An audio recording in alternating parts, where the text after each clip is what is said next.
Dhe një ëngjëll i Zotit ju shfaq Filipit dhe i tha: ngriu dhe shko drejt jugut, drejt rrugës së shkretëtirës që zbret nga Jeruzalemi në Gaza.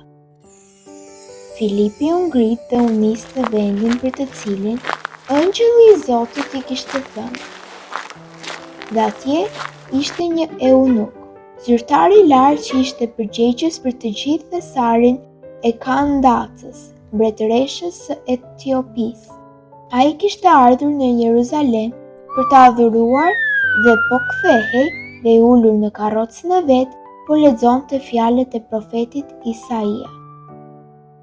Dhe fryma e shenjtë i tha Filipit: afrohu dhe ngjitu asaj karroceja.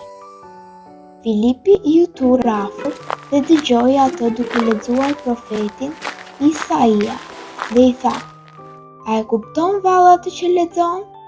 Ai ju përgjigj: e si do të mundja, po s'pata një që të më udhëzoj? Dhe ju lut Filipit të hip dhe të ulet pranë tij. Dhe pjesa e shkrimit që ai po lexonte ishte kjo: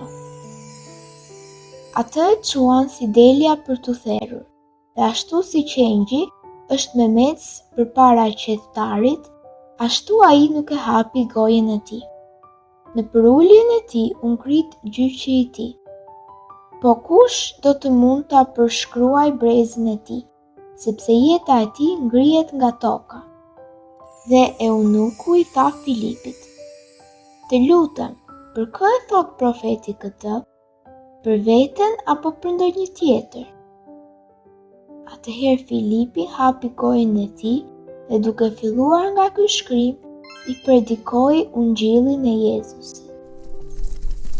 Dhe ndërsa po vazhdonin rrugën, arritën në një vend me ujë dhe eunuku tha: ja, ujë, çfarë më pengon të pagëzohem? Pastaj urdhëroi që karroca të ndalonte. Atëherë Filipi dhe eunuku zbritën të dy në ujë dhe Filipi e pagëzoi. Kur ata dolën nga uji, fryma e Zotit e rrëmbeu Filipin diku dhe eunuku nuk e pa më Filipin, por ai vazhdoi rrugën e tij me gëzim.